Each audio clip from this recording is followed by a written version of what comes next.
Welcome into the Eric Zane Show podcast, a daily show where I discuss news, nonsense, and my personal adventures. Thank you once again for being here. EZ, busy as a bee. A week and a half ago, I said, okay, I got a ton of shit I got to get done up north. All this hillbilly shit. Rake leaves, cut logs, split logs, put fuel stabilizer in all of the gas so it doesn't go stale. You know, I got to put that film up on the windows, you know, because they're so drafty. It's wintertime up north. And all these chores to do. And I'm excited about going up there because I want to see if I was able to keep the damn trailer from being breached by the mice, those evil fucking mice.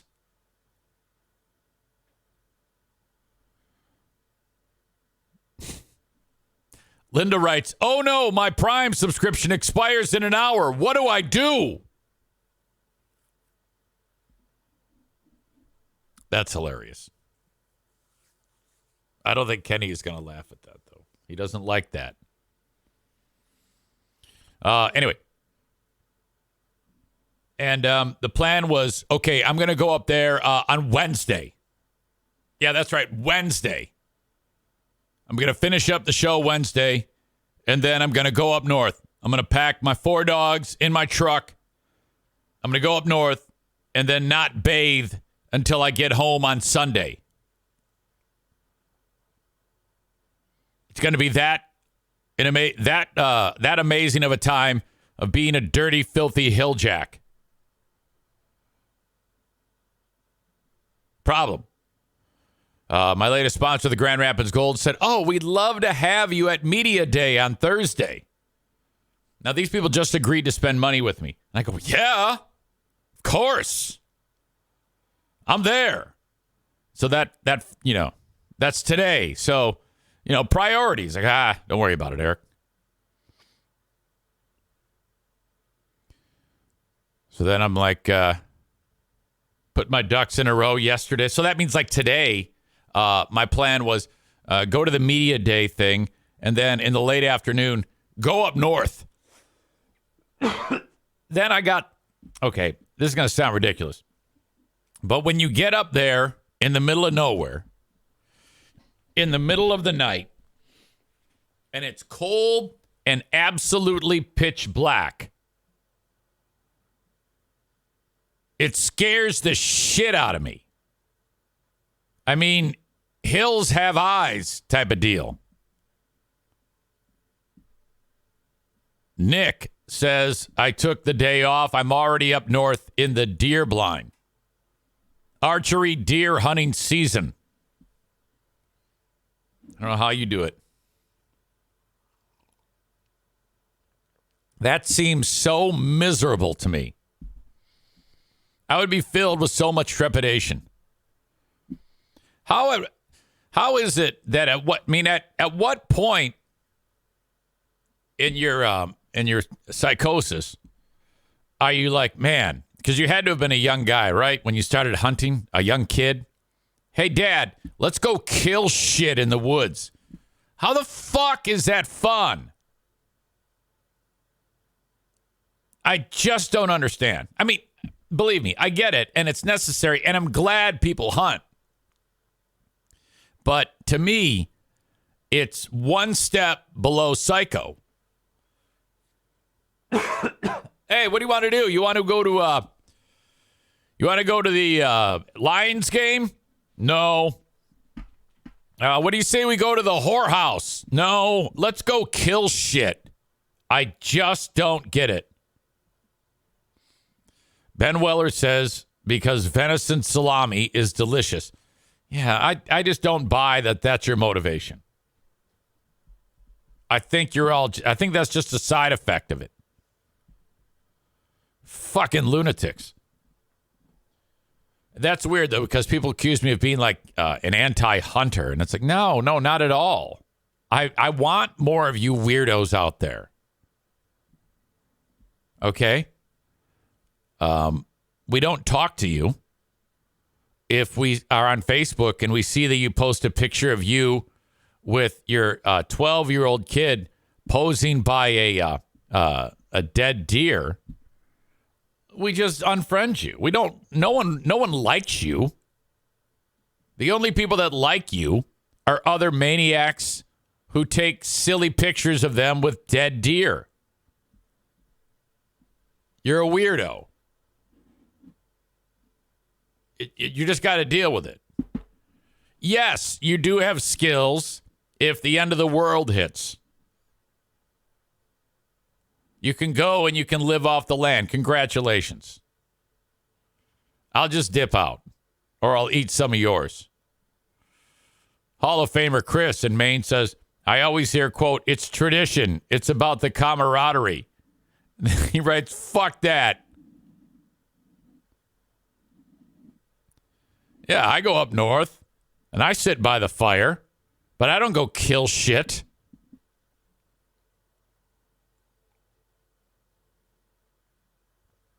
Ben Willis says, I don't actually hunt. I just make friends with hunters. I'm too lazy for that. Cole writes, hopefully I get a silly picture of me with an elk this weekend. Nick says, my parents did not hunt, and I do not post pics. I keep it out of sight from libtards.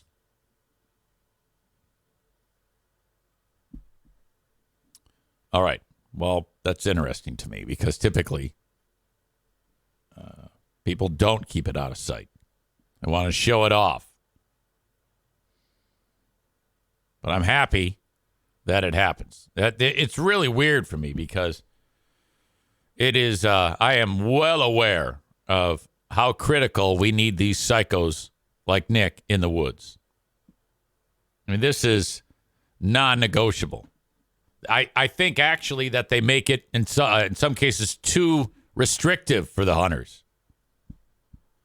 If it wouldn't affect the balance of deer from a conservation standpoint, I would be okay with these hilljacks just driving down the interstate, shooting as they drive.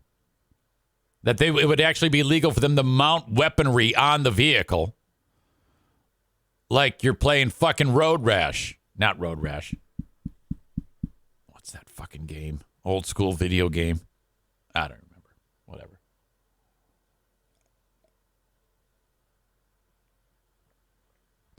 Linda says, Nick, are you making jerky to keep your doomsday shelter stocked? I don't think Nick is much of a doomsdayer. I think there's a song by Hank Williams Jr. called Country Boy Can Survive. And if you listen to the words of that, it's a fucking great song, by the way. Hank Williams Jr., in recent years, he's kind of been made into a joke because he got himself in some hot water. But that motherfucker, I love Hank Williams Jr. Nothing better.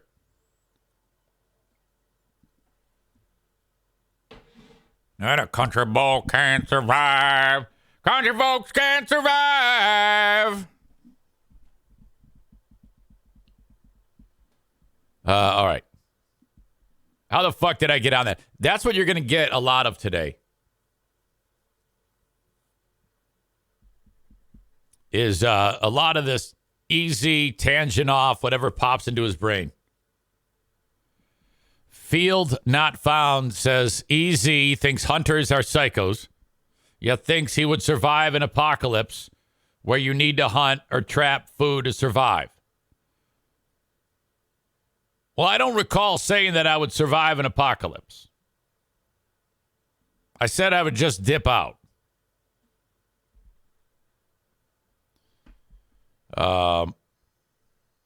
Chris in Maine says, before they found the main shooter, they closed opening Residence Day. That Saturday to the entire state. They found him Friday night, and they announced at 10 p.m. that the whole state was open except for the 4 towns around the guy's house. Chris, the line from the Hank Williams Jr. song, I'd love to spit some beech nut in that dude's eye and shoot him with my old 45. Yes. He rhymed 5 and I. This doesn't exactly work. Bob says they should let them hunt deer like the wild hogs in Texas, hanging out the side of a helicopter, pumping rounds into a running herd of pigs. That is incredible. Those fucking hogs, you get a herd of like 500 that can just basically go and put a farmer out of business in like 6 minutes. It's like a plague. Amanda with a good callback. No song lyrics allowed. God, that Adam guy, what a fucking oddball he was. I hated that. I could only take it for so long. Everything we'd say, he would pull lyrics from a song and then write the lyrics on the goddamn chat. That was in the Wild West of the goddamn chat. When, if it wasn't Adam writing his stupid song lyrics, it was one of those other dumb fucks of those dozen or so animals that just ruined the chat for a period of time.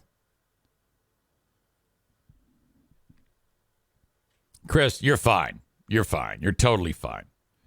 Once in a while, based on what we were talking about, it works. You did your job. Yeah, that idiot. Oh, fuck. If he'd say anything, he would have a song lyric for it. Chris in Maine says this calls for a Ted Nugent impression. Well, let me tell you something. Eric Zane. We will hunt the hogs from the chopper. Whoa. Wooden shoe. I do the big Z93. Give me Coca Pop, Chippy Chippy Coca Pop, non-stop boogie bop, bebop, baloo bop, wham bam boogie woogie, baby. Yeah. All right. Anyway, I was wanting to go up north. And then, but getting up there that late, I know it sounds like I'm a complete pussy, but it's fucking 35 degrees inside of the trailer. I'll get up there at 8 o'clock. It's going to take 2 hours to warm the place up. I'm just paranoid the dogs are going to get out and run out into the woods. Because when they get there, they fucking got the zoomies. So I'm like, fuck it. Today is going to come and go. And then tomorrow, while you are enjoying the Not the Best of the Eric Zane Show podcast, which will include the Gary from the Men's Warehouse saga, we'll dip back to parts 1 and 2 in its entirety of Z-Speed Mobile Mechanic. And on Patreon, we will have a Something to Listen to While I'm Away episode from February of 2010. Tomorrow, I'm off to do my hillbilly chores in the middle of nowhere.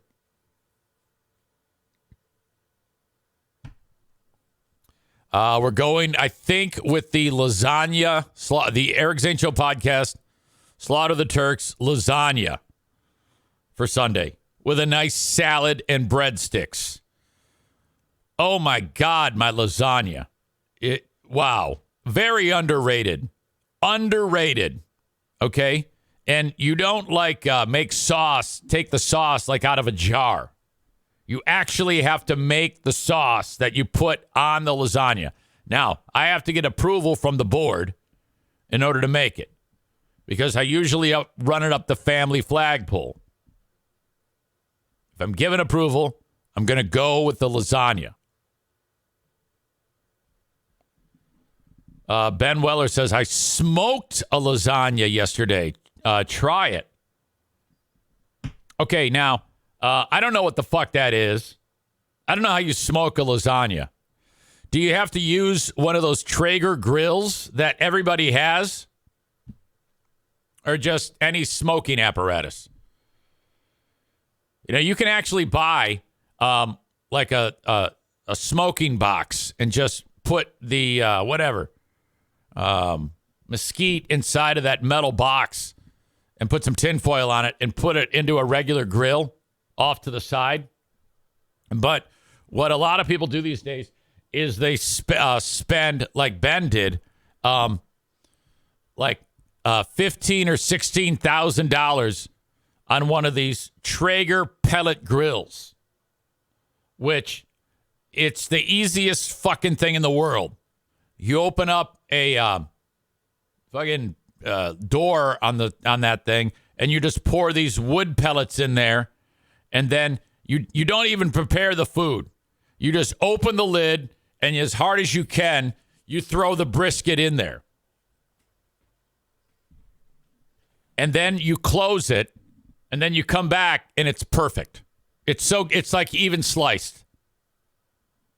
It does everything for you.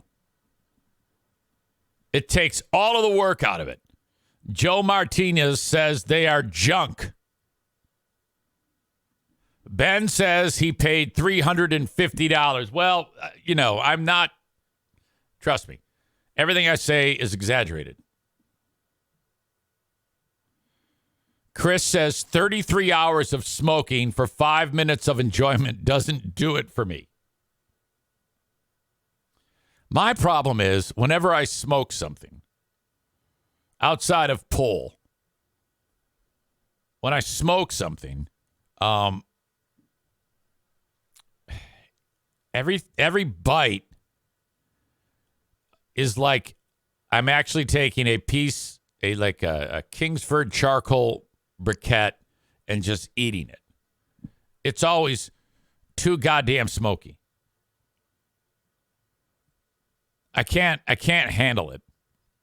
Like if I buy whatever type of meat that some people might smoke, I'd rather just cook it and enjoy the taste of the meat than the taste of smoke.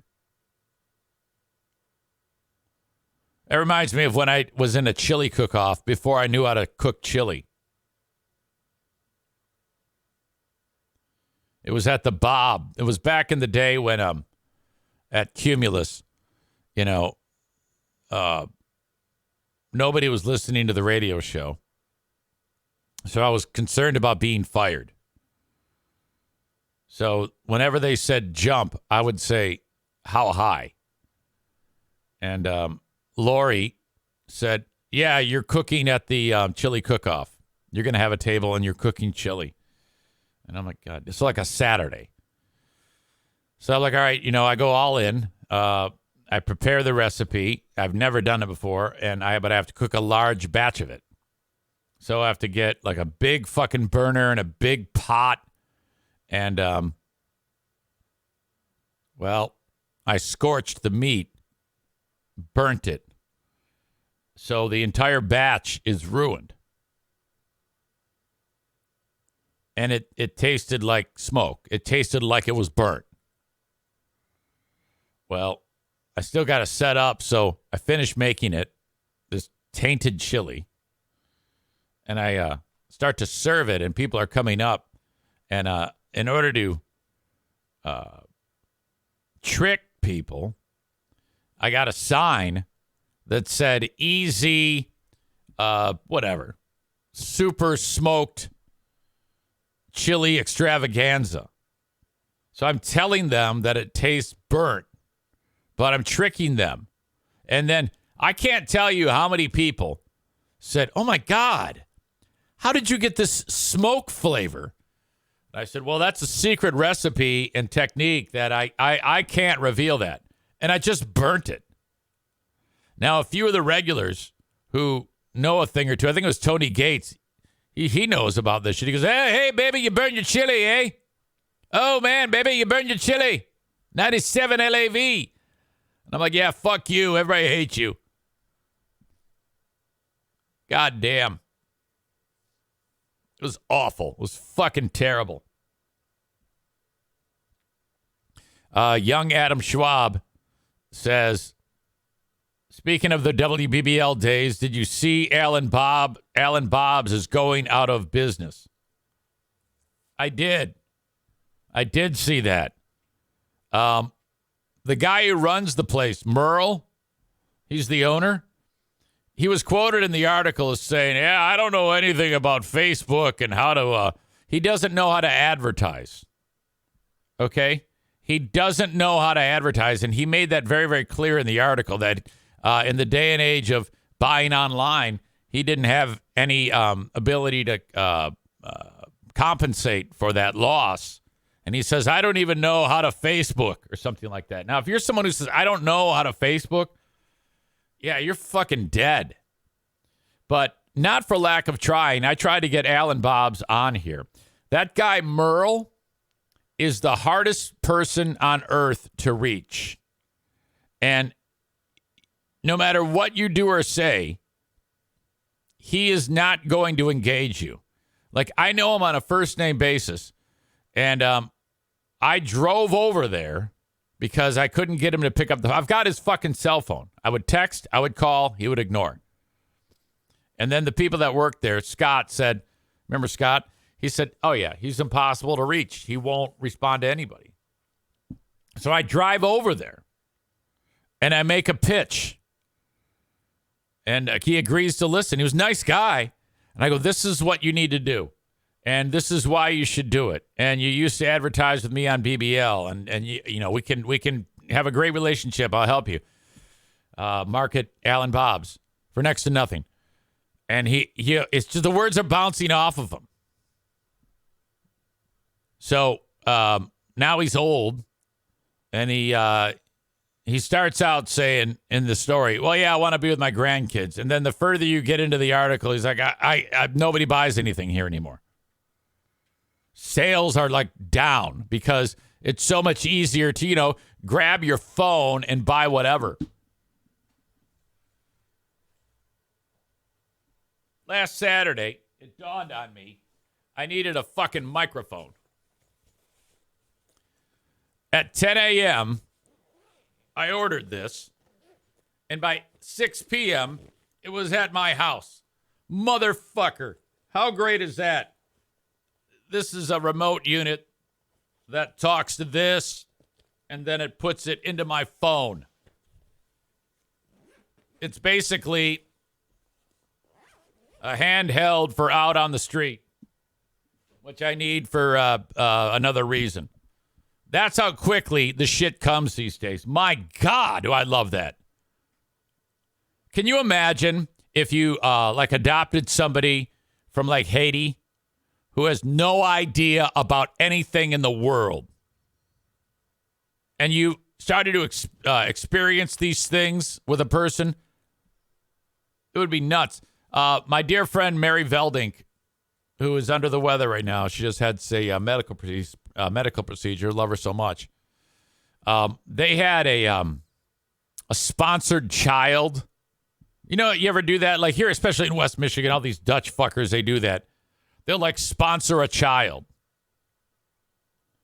And they sponsored this child from some country in Africa that, you know, the biggest piece of technology they have there is mud and like antler or whatever. The kid thought it was sorcery because she visited. When she was at a hotel and walked into a glass door. Like she hit it, went boom, boom, boom, boom, and the kid's like, and she thought it was a force field. She didn't know what the fuck it was. Chris says, EZ, didn't you do this? I still do this. I don't invite them, though. I don't invite them over. All these Dutch people, what they do is they'll sponsor a child, and then they'll like fly him in for the weekend to go around with all their rich friends and show them off. Look at how much I'm happy. See how much I'm helping Chivlal here? Meanwhile, Chivlal's got a fucking broken nose from going face first into the glass door. Yeah, they tried that shit with me. Can Chivlal visit? I'm like, no. Fuck that shit. You can have the money. Chivlal's like 40 now. I think he got eaten by a lion. Frankly. I don't even know who my sponsored child is. I'm not even sure that that's a thing anymore. You send him like $20 a month, and then every once in a while you get like a picture and a handwritten note. And I don't know, I just get the feeling that everybody's got the same picture and the same note. Chris in Maine says, what is sponsoring? Do you mean grooming? No, I don't mean, shut up, you fucking idiot. Where is my baseball video, by the way? All right, last night was spectacular. Who are these free beers? Was absurd. We had a lot of ground to cover. We had free beers saying, I'm just kidding, more than once. We reviewed their Halloween movie title porno game, which was so bad. I don't want to really delve into it because I'll steal thunder on the bit. We also played where two members of the audience got through on their virtual live at night show. Patrick was actually a good caller and really didn't do anything because he got hung up on. And then Trump got through and stole the show. Blue State Rob said that some of the vibe when Trump called or when we were reviewing the show made him think how it felt when that show used to be funny. And it took me a while, but I think I know what he's talking about.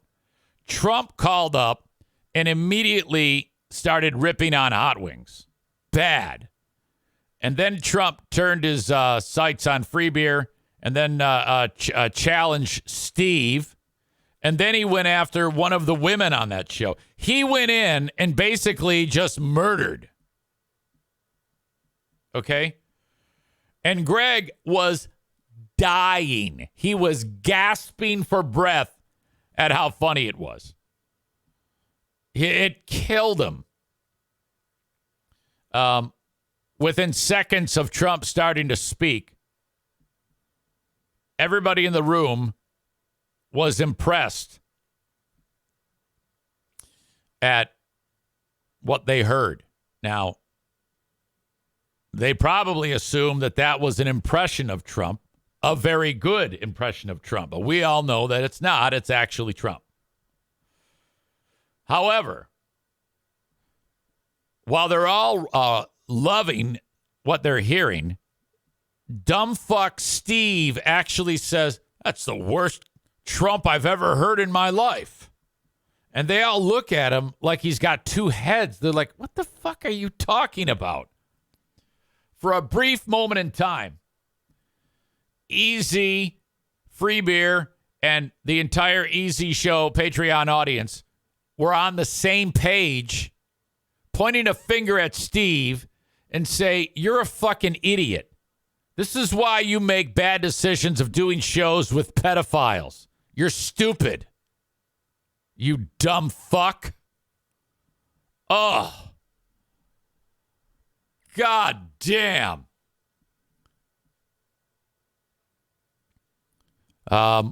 We then parked on a number of free beer joke bombs.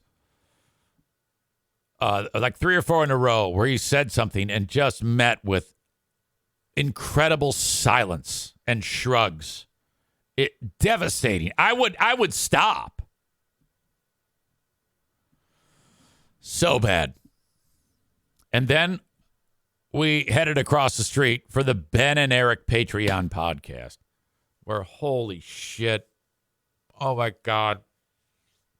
One thing after another on that one, including reviewing a trailer for some really, really bad movie called Five Nights at Freddy's.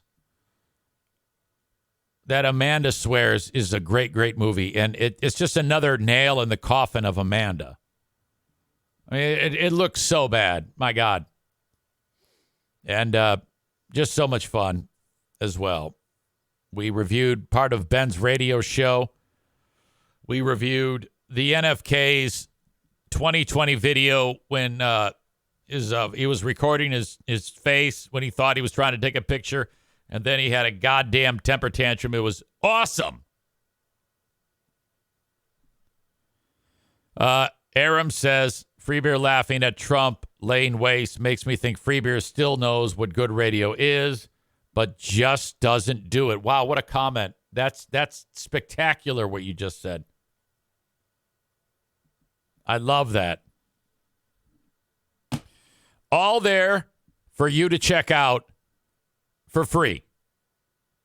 Patreon.com/Eric Zane. If you are not taking advantage of the free trial, you're making a huge mistake. Now, if you've signed up for Patreon in the past, I guess it has a marker by your email or whatever, but you would have to try it under a different email if you want to get back after it. Let's say you were on Patreon in the past and you got out of it because it sucks.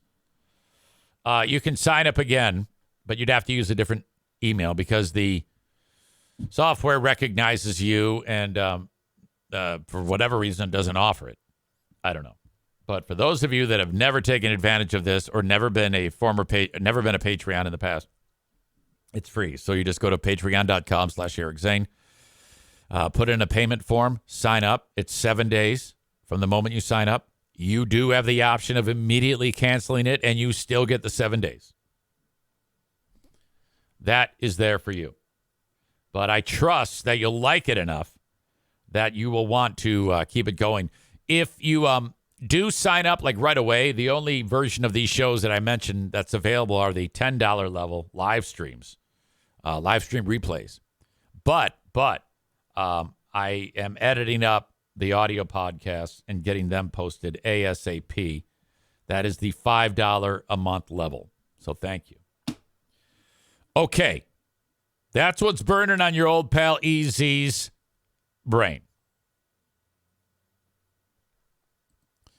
For those of you that are enjoying the show via Facebook, X, or YouTube, if you want the full free podcast, because I'm letting you go right now, I'm kicking you out, you must download the Twitch app and then search Eric Zane Live. That's my username, all one word, Eric Zane Live, and you'll be able to get right after it. It'll take you a minute. Or if you're on a desktop or a laptop, you can go to twitch.tv/Eric Zane Live. You can watch previous episodes that are on demand available for you. If you're just into driving around and listening to audio or working, listening to the audio podcast that's on any platform that you listen to podcasts on, just search my name, subscribe, rate, and review. Especially if you're on Apple Podcasts. That's kind of like the gold standard these days. If you ever want to say hello, reach out to me in the Shoreliners Striping inbox. Eric@EricZaneShow.com. Shoreliners Striping, they stripe parking lots. Eric@EricZaneShow.com.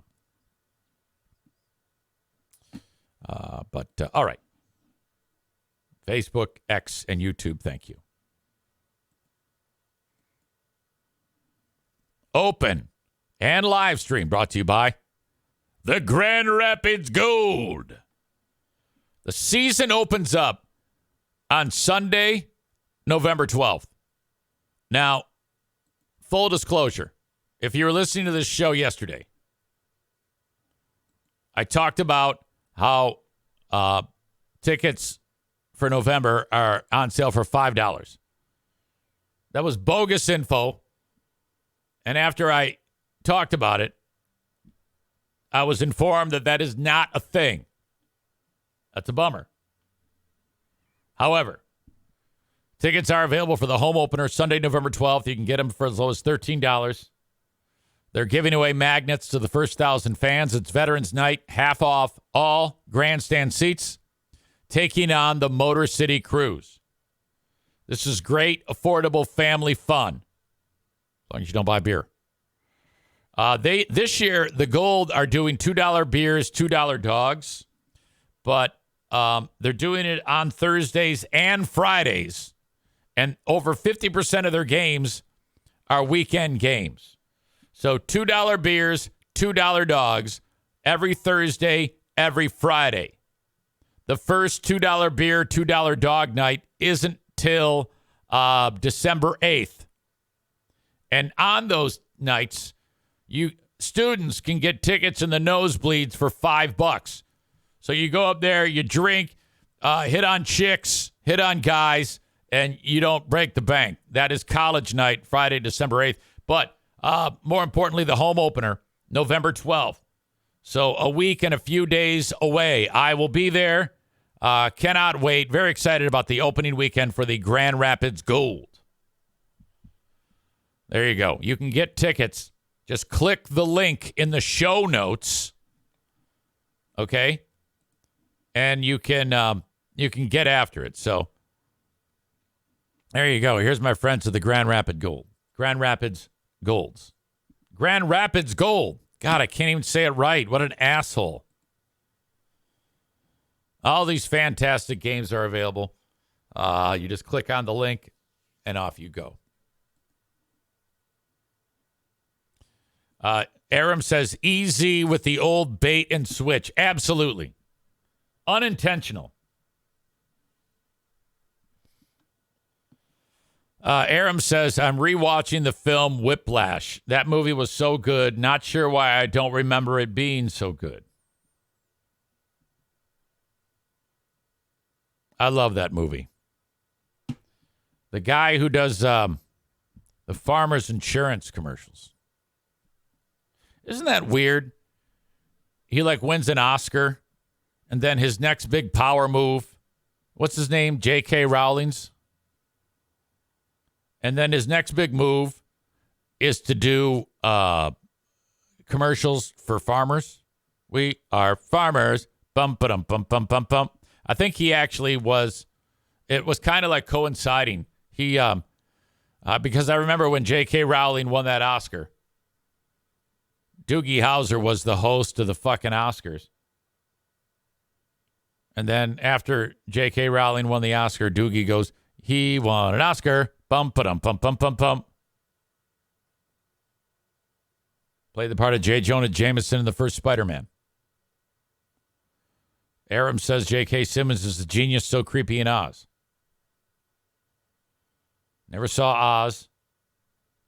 Heard it was great. Yeah, that Whiplash movie, motherfucker, is he intense. When he makes that fat kid cry. Oh, fucking shit. I was rooting for him. I love J.K. Simmons' character in that. I could really, in this weird, sadistic way, I wanted to be him. Like throwing symbols at people and shit. Like fucking Odd Job. God damn, was that great. All those band dorks screaming at him. I wish they had built in a scene where some kid's playing a trumpet and he fucks up. And then he bashes the horn of the trumpet back into the kid's teeth.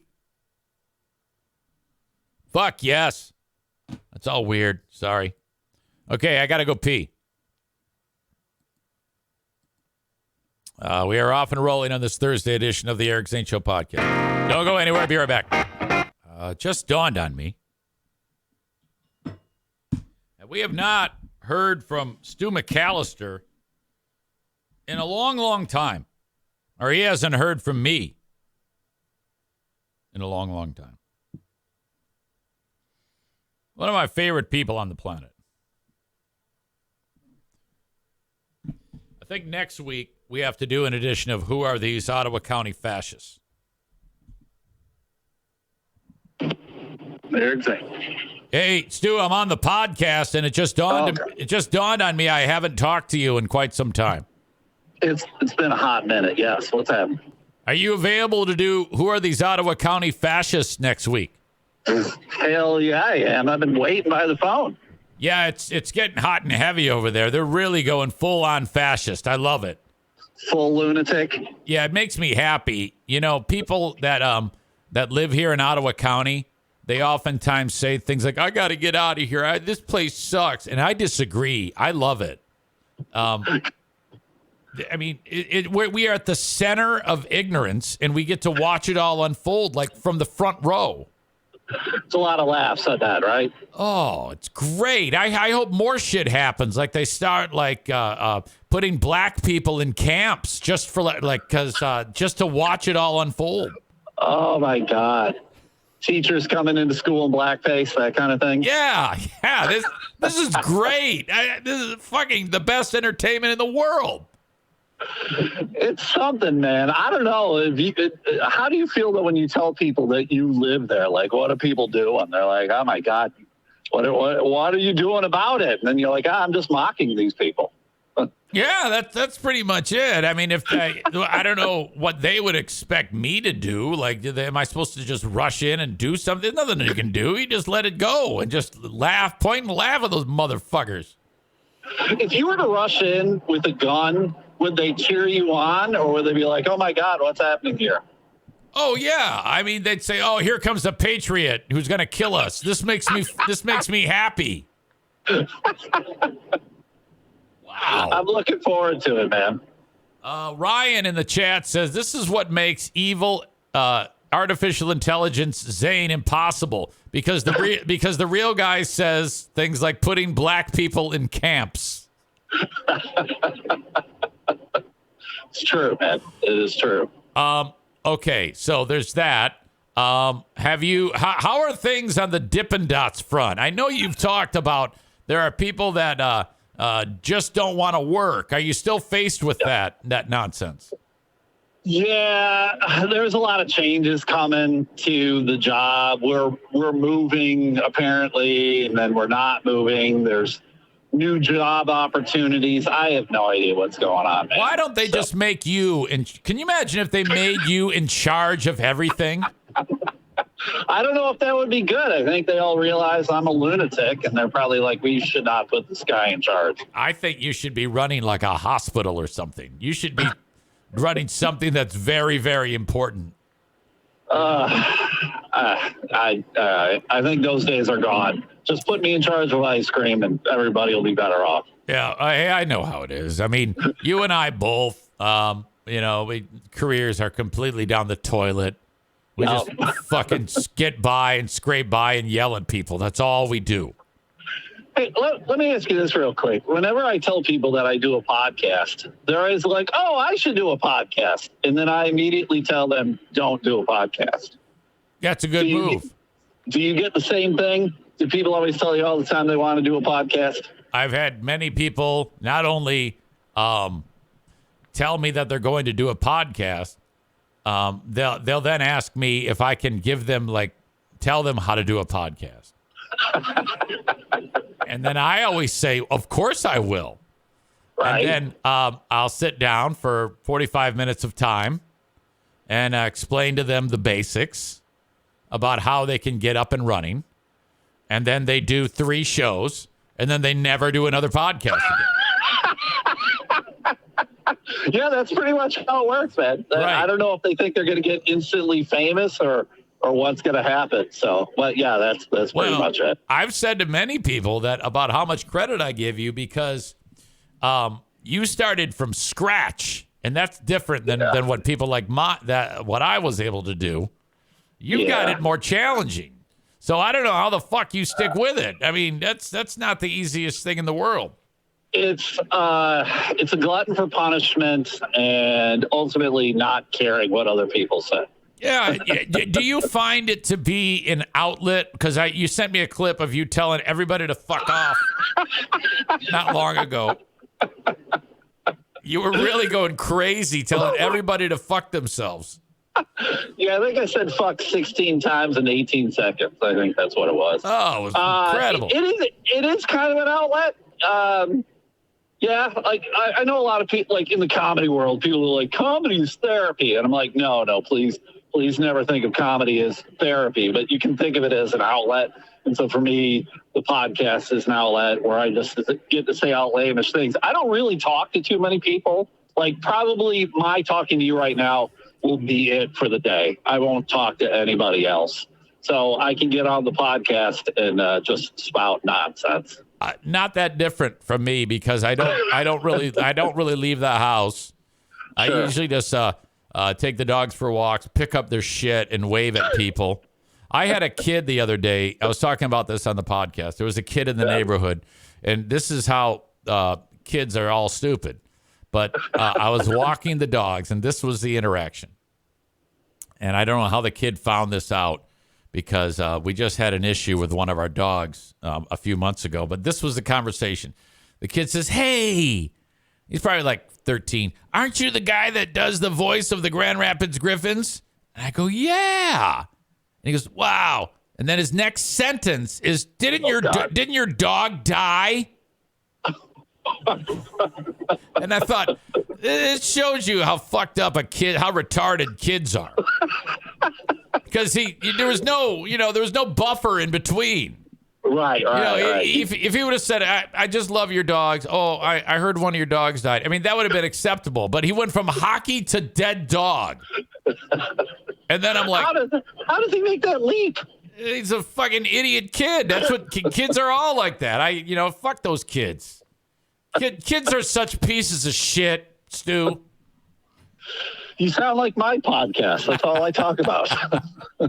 It's fun to just sit around and go broke and scream at people. I mean, oh, it's the best. It's like it's really a grumpy old man in the neighborhood on steroids. Yeah, when did that happen, dude? I don't know when I became the grumpy old man. Like, fuck, how did this happen? I know it. I'm really realizing it now because, being now 53, and I think we're about the same age. Yeah. In a handful of years, we're going to be knocking on the door of 60, doing stupid idiot podcasts. God, I hope not, but yeah, probably. Fuck, I hope I die before that. Yes. We'll probably have 3 podcasts each. Oh, fucking shit. All right. Well, that is fantastic. Anything going on this weekend? Or are you just hanging out? Looking forward to watching the Bills play? Bills are Sunday night against the Bengals. They'll probably lose, unfortunately. There is a Bills bar now. It's dedicated for Bills. It's crazy. Locally? Yeah, it's in Wayland. It's called Thirsty Buddy. Shout out to Thirsty Buddy in Wayland. So Bills, how the fuck did you find that?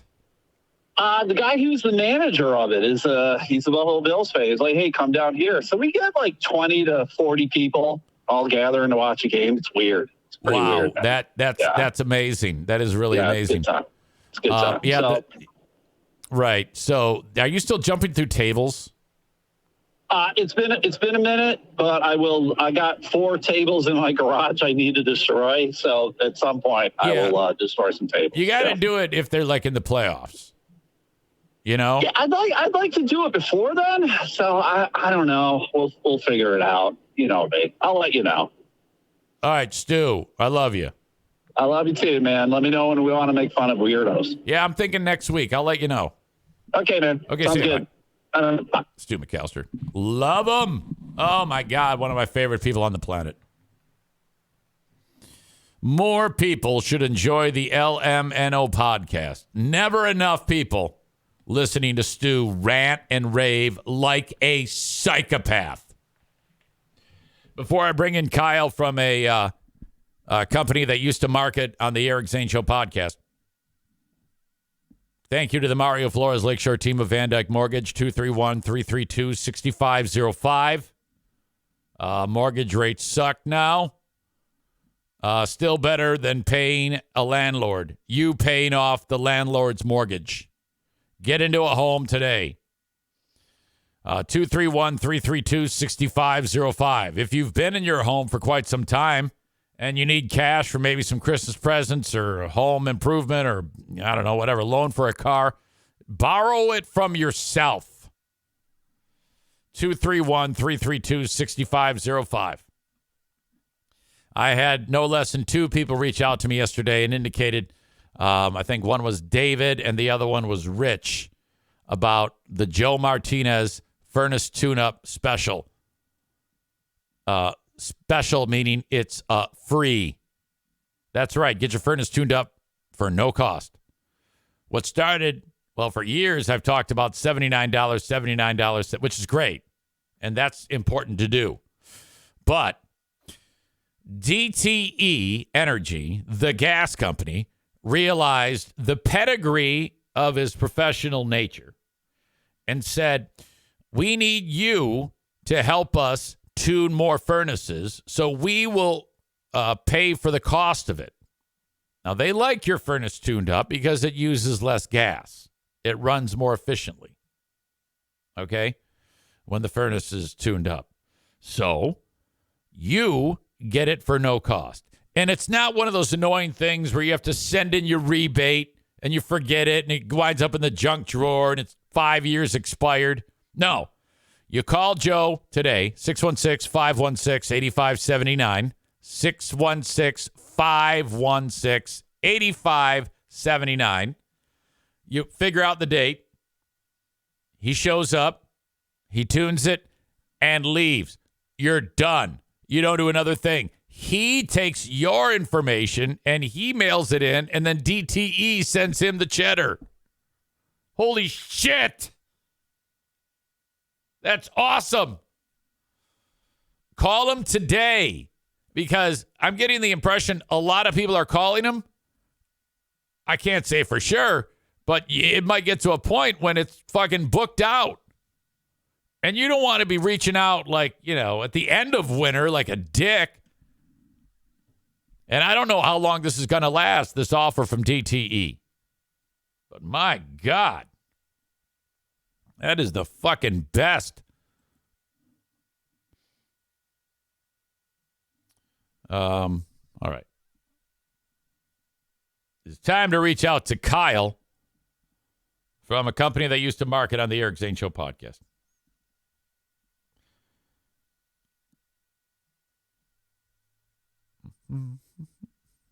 Fellow Lions fan. December 1. You have till December 1, according to Joe Martinez, the book. Thank you, Joe. Hey, Zane. Yo. Hello, sir. You're on the road. Yeah. I'm headed to the shop right now. All right. Don't forget to get your hair cut at King's Room Barbershop and mention EZ. Okay, for sure. All right. So what's on the agenda for today? Oh, tons of shit, Eric. Zane. I actually got some pretty fucking funny stuff to chat about. But before we get there, actually, no, this is just a great place to fucking start, I think, Eric Zane. Okay. You know what I was thinking about while I was watching the Lions game on Monday? What? Fucking, okay, here's what happened, Eric Zane. Because we talked about this maybe like a couple weeks ago. But last year, I'm just recapping for anybody out there who doesn't know what the fuck's going on. Last year, remember when I called Jared Goff a fucking retard? Yes. And then he played dominant football for almost a year straight. Right after that, yeah. Yeah, until just a couple weeks ago when you brought that memory back up and you were like, and we were talking about how good he was doing, and you were like, but remember you called him, and we were laughing about it. And then, you know what I noticed, Eric Zane? He's kind of been like a little bit retarded after that. So I'm thinking that you somehow broke the spell, dude. Because when I saw him throw that pick six on Monday, I said, fuck it. I said, fucking Eric Zane, dude. That was a despicable choice he made. I couldn't believe it. I mean, everybody in the arena, in the stadium, knew that ball was going to get picked. The second he threw another one of those wounded duck idiot throws of his. I know. So straight up like this, when I was watching it, so I was watching it with Jameson and my father-in-law too, and like straight up, I was like, in that moment, I just told him, I was like, you know what? That was pretty fucking retarded, dude. And then that's when I had like this huge like come together thought in my head. I was like, I think Eric Zane might have did this. Yeah, dude. So I'm blaming you, my dude. Maybe because it's been bad not been bad, but he's been showing signs of going of what you said of becoming somewhat retarded. So I think that he is on the verge of going full retard. Very, very soon, like 3 for 18 for 11 yards and 6 interceptions, 2 returned for a touchdown. Maybe that spell is broken. I know, and I'm upset about it, Eric Zane. But here's the other funny part, right? And this just happened to me like fucking. It worked out great that we're talking about it, but this just happened to me like 10 minutes ago. So I'm cruising. You know where like 28th Street turns into Wilson, like when you're headed to Standale. Yes. So I was coming, like from Standale, so like going south or whatever towards 28th Street. And like there's that light there by Burton Street, And like as I'm coming up on it, there's like me and like two cars in front of me. There's like a semi, right? And the semi is going the opposite way we are. He's going towards Sandale. And what does this guy do? He gets in the left-hand turn lane, like right when we're like pretty close to him, and he just goes, "You know what, dude? I'm gonna turn." Oh, no. Which is what I thought was happening. But what he actually did, he took it one step further, and he goes, "You know what? I'm doing a full UE. I'm just whipping I'm whipping a fucking shitty, and I'm just gonna hold. I mean, like first of all, we almost crashed, but then like we're all just like sitting there waiting for this guy to complete the UE. So as you can imagine, I had a lot of anger inside me at that point, right? So yeah. I'm sorry. Go ahead. Yeah. So you had to actually, if you would have kept going, you would have hit him. Oh yeah, straight up. I mean, it would have been the two cars in front of me. Yeah, it would have been like there would have been some pile up. Oh yeah. So and you said a semi. Yeah, a full semi with a full fucking cargo thing on the back. God damn. Okay.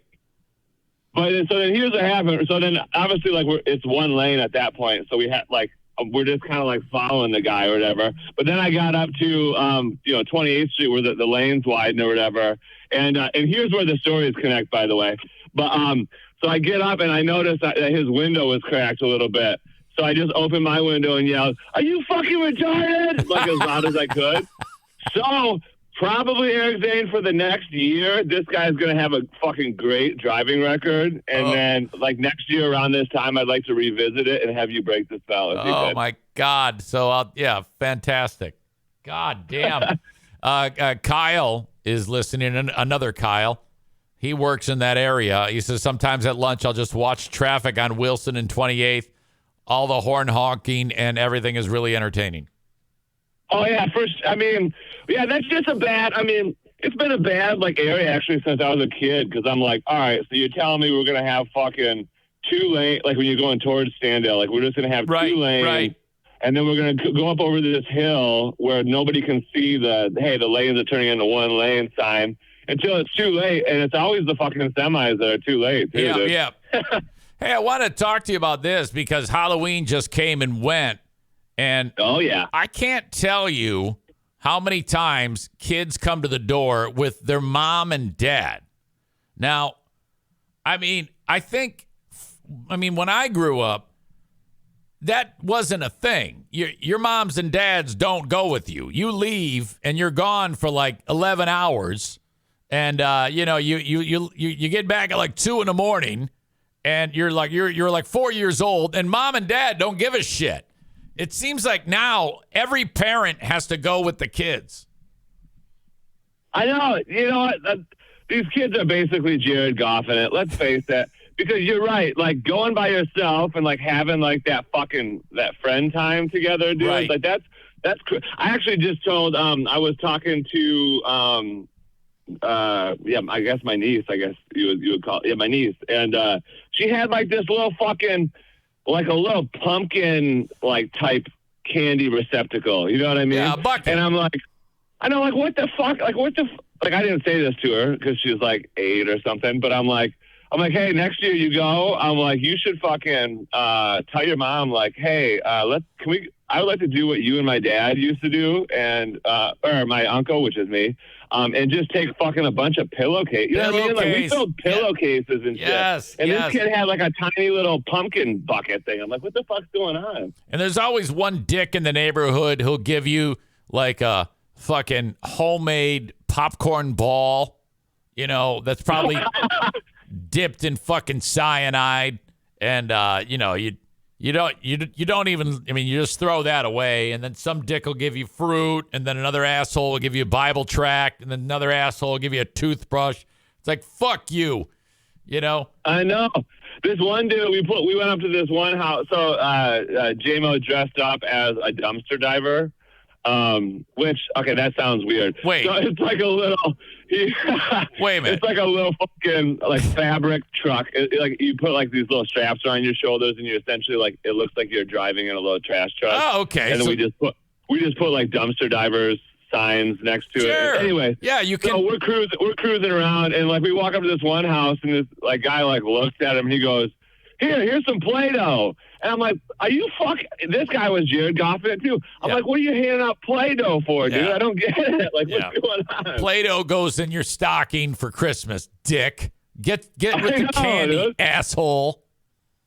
But yeah, I'm just out here like, I don't know what's going. Yeah, you're right, man. Because when we walk around, we go over to a Blues Brothers neighborhood's house, and I mean it's a whole fucking shebang over there, which is like kind of cool a little bit. But yeah, all the parents are out, and it's like they're just like walking around, and like, they're trying to like crack. They're trying to like crack jokes to us. I'm like, listen, like I don't know who you are in real life, and I definitely don't want to know who you are right now. So get the fuck out of my face. How do you feel about kids showing up in your neighborhood who are not from your neighborhood? Oh well, so I wouldn't care actually, because my neighborhood. What you see in my neighborhood, it's like my neighborhood is essentially like an extension of the neighborhood that's across 52nd. Right. So like. I'm in like the little tiny like recluse part of it, but like there's like a much larger neighborhood on the other side of the street. So if like those kids came over, I'd be like, heck yeah, because in my little neighborhood there's like some kids, but not like a million kids or nothing. Okay, so my wife has 3 candy buckets, 2 filled with great full-size candy bars. I mean, like big-time shit. When she opens the door, the kids go, wow, like they can't believe it. And then she has another shithead bucket for for kids that aren't that she doesn't recognize. So she's totally discriminatory. So your wife's using like she has like I'm talking like Terminator eyes where she can like scan info and figure out where these kids are from. I guess so. I have no idea, but I kind of put that on its ear because where I live, it's only whites. Okay, this area is so goddamn white. It's incredible. But I had an entire pack of blacks on my porch. So don't you please? Did your wife whip out the shitty candies? Well, thank God I got the because you can see them all. They're all visible if you look in the house on this table, and you see big fucking candy bars. And then in the one bowl, it might as well just say Black Kid Candy on it. So she didn't get. She wasn't around the door, so I answered it. And then I said, well, fuck this shit. I'm giving the blacks the best. So I got the big fucking shit, and I gave them. And then I realized, I mean, these kids were really black. I mean, like Charlie Murphy, Kenyan Runner black. They weren't. It wasn't like a little black. They were super black. And so they're all there, and I'm like, these people are going to get a bunch of shit in this neighborhood because it's full of, it's bound to have a bunch of racists where I live. So I go out there with the big fucking bucket of candy, and I go, take two. So they're like, oh my God. So I didn't want to be labeled as a racist. So I made sure that they were, getting tons of candy from me so that they would recognize the guy who looks like he's in ISIS was actually quite generous to them, you know? That's pretty fucking hilarious, dude. We just in our neighborhood we just like, because we're not there, so we just like set out a bowl of candy. Yeah. And like I feel bad because it's like I was talking about this as we were walking around. Like I don't like the Halloween culture today, like in a lot of ways, because like you go up and you got like these old people sitting out there like they're like, take one. And dude, that one, like come on, like let these kids need like a handful, you know what I mean? Well, yeah. Like you can't just be like, and then then the parents are walking up and they're like, make sure to take one, and I'm like, guys, like what the like. Well, this is like the one day for kids. Well, it's not really the one day for kids. Like the one holiday for kids, where they're like, you know what, dude, this is my holiday, dude. But it's not theirs no more. Well, not a lot of people know this, but I mean, it starts with what do the kids say when they get to the house? They say trick or treat. Okay, so you're only concerned with the treat because if you don't give them the treat, they're going to give you a trick. Now, when Halloween first started, that would mean you die. So. Crazy shit goes down if you don't give them a good treat. That's why I gave those black kids the best treat, because I didn't want to get murdered and raped. Oh, yeah. Do you think they rape you, huh? Dan says, LOL. So you go reverse racist to try and show you're not racist. What if those kids go to the neighborhood knowing that there is so much white guilt they will make out like a bandit? Good for them. Exactly. Exactly. Here's another thing I gotta fucking tell you about. And this actually pissed me off. But then I was actually frozen in my tracks. I didn't know what to do. So fucking here I am, right? I'm holding hands with J-Mo. We're like walking up to the fucking door and stuff. And then so I was trying to be like gracious because I remember I'm always like one of those people that's like you should remember when you were a kid. So right. when kids do stuff, you don't fucking like not get it, you know? Right. So I remember Halloween for kids, and so I was gracious. But like me and J-Mo are like walking up to the door, and we're like right about to like get up there, and like these fucking like I'd say maybe like 9 to 11-year-old kids maybe like just ran up through the yard and just like cut right in front of them and to like get candy. Yeah. And then so I was like instant anger, right? But like not like rage, but like anger where I'm like, I'm gonna say something to these cocksuckers. Okay. But then I'm like, oh fuck, dude. Like, I mean, based on how like the world is and like how Halloween even is now, like if I say something to these kids, like their parents are probably like on the sidewalk. You know what I mean? Yeah. Even if they're between 10 and 11, and I'm like, then I'm gonna like get in a fight or something, or you know what I mean? Like, so I didn't know what to fucking do, dude. I'm like. But anyways, then I told my father-in-law, he's like, I would have probably hit the kids. And I'm like, oh, shit, yeah. dude. Old school. That's, and we're at a crossroads. Most people nowadays will just let it go. But we still have a blend of people like the father-in-law who he wanted to start kicking some ass. I know, And when those things happen, we must appreciate them too because they're wonderful moments. When adults beat children, that's always a win in my book.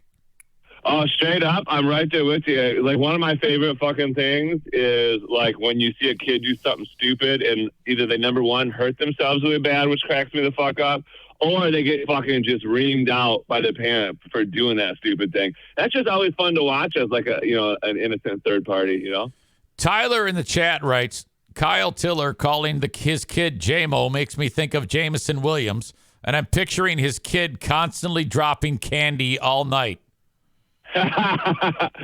Oh man, what's funny? I just I'm in like all these Detroit Lions groups and shit on Facebook, and like of course everybody's slamming Jameson Williams all the time, and they're like, which is whatever, you can have your opinion or whatever, but like the worst thing about these groups, which is also like the reason I can't leave because it's so entertaining, is like you'll just see like these guys, like just these regular guys just mentally Jared Goffing it. And like they'll just like write out like these huge paragraphs about like what they would do if they were the GM and like how Brad Holmes blew the Jameson Williams pick and stuff. And I'm like sitting here like, so I argued with this guy, and I was like, who my favorite my favorite Lions receiver of all time is? Herman Moore. And I go, fucking Herman Moore he was drafted 10th in the first round. Right. And in his rookie year, he had 11 catches, no touchdowns. You know what I mean? Wow, just, like, I didn't know that. Yeah, like pretty pedestrian shit. And like in year two, like he was a little better. He scored a couple of touchdowns. I think maybe he had like 50 catches or something. So he caught on pretty good in year two. But I'm like Jameson Williams played less games like right now than Herman Moore did in his rookie year. He's got 2 more touchdowns. You know what I mean? So I'm like, we don't fucking know, you guys. And so I was basically just like ripping these guys a new one. I'm actually with those guys. That guy sucks hard. I know, like honestly, when he dropped that one, I was like, damn, dude. Yeah. But I will say, as a guy who's played a lot of football in his life and a lot of pickup football, like that is like a hard catch to make when you're not expecting your quarterback to throw it right there. But he's also making millions of dollars, so I don't like feel bad. He's a huge pile of shit. He fucked that up. But then I will say, like a little bit later in the game, he did have that sick ass fucking catch right over the middle. So I don't know. I just hope he figures it out. No, he's horrible. Just cut him now. I even dropped him off my fantasy team. He was a pile of shit. Fuck him. Fuck him. Yeah, he's terrible. He's absolutely terrible. All right. I tell you what, it's always a pleasure. Be good today. Be safe. Hope everything you have a good weekend. And I'm always excited to talk to you, Kyle, from a company that used to market on the show. Yeah, for sure. All right, love you guys and deuces. Yeah, buddy. See ya. There you go. Kyle from Dumpster Divers. I'm sorry, a company that used to market on the show. Always fun. Always fun. Chris in Maine says, I'm going to die if you don't stop breaking down Halloween. That was a great Halloween breakdown. All of that shit is true, by the way. That 6 people came up on the porch. I'm like, oh my God, this is awesome. I don't want to fuck this up. Because, and that was my thinking. Give them more than they are bargaining for, these people. And then, because someone is going to insult them or be mean to them because they are black. So this might cancel out some of the hatred that they are going to experience. You run a real risk if you are in a 1,000,000% white neighborhood, except for my neighbor. They adopted a young black child. And you, oh my God, you have potential for that weird moment where when people open the door, when white guy opens the door and he sees a bunch of black people in Hudsonville, Michigan, this is what they do. They almost like pull back a little. Their eyes go from side to side. They look worried and scared, but not easy. No. I see blacks and my heart lights up. You know, I wish more blacks moved into the neighborhood. Then I will be happy. Not only because we need more black people in the neighborhood, but just because then you'll have white people doing stupid shit, which I can talk about on this show. Kenny says those people will be the first ones knocking next Halloween. They will remember your house for sure. And I will remember them. Fantastic. All right. Where are we? My God. Thank you to Irvine's Auto Repair, Grand Rapids Hybrid and EV. Megan and the crew working tirelessly to make sure that people with cars in and around Grand Rapids, Michigan are running sound. If you ever have car trouble or have some scheduled maintenance that's due, call Irvine's. Could be as simple as an oil change. 616-532-6600. One of the things I love about Irvine's the most, even if you are just getting an oil change, they do a total inspection of the vehicle, checking every fluid, every tire, just to determine that everything is as the car should be. Complete with, photographs. I'm not kidding you. You'll get an email that will say, this fluid needs to be changed soon. It's this color, and it shows you a picture of the color of your fluid. Could be transmission, coolant, power steering fluid, whatever. Brake fluid, I guess. And this is what it should look like. And it's really hard to not say, oh my God, well, go ahead and change that right now. You know? On that first visit, you got to be very careful. You could spend a ton of money because everything in your car needs to be changed. But maybe you can spread it out over time. My point is, they will find anything that could potentially keep you off of the road at Irvine's. 616-532-6600 for Irvine's Auto Repair, Grand Rapids Hybrid and EV. Yesterday, when we were doing the Ben and Eric Patreon podcast, Patrick in South Carolina had a phone to his ear for a portion of it, and I had to turn to him for the final word or something. And he goes, hey, yeah, EZ, I'm on the phone with Frank Fuss. I'm like, oh my God, that's incredible. And that's typical of Frank, because what Patrick did was when you schedule an appointment with Frank, it doesn't matter what time you schedule it.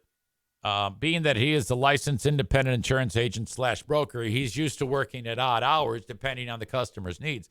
So however that happened, I think that's how it unfolded. I know that's how it's unfolded for me. Frank is absolutely fantastic. And healthcare.gov open enrollment just began. If you do need to get your insurance through the marketplace, don't do that alone. You have a trusted expert on everything healthcare.gov related. And so you will get a better policy. you will pay less for it, and you will pay Frank no money. Frank is free. But when you get your insurance policy through him, that's how he's compensated, because he's putting another person as a policyholder into a policy. You see?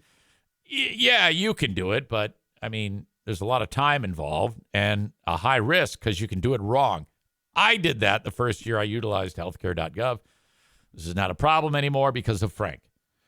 What you do is go to the website buyinsurancehere.com. B-U-Y insurance, H-E-R-E.com. Fill out the form and off you go. There's a spot on the form that says, hey, how'd you hear about me? And you will just put Eric Zane. It's a drop-down menu. I appreciate you so much. If you want to check in with Frank for anything, any type of insurance, not just healthcare, but life insurance, auto, you name it. He has everything. Doesn't matter where you are in the listening audience, he can help you. Reach out to Frank Fuss. All right.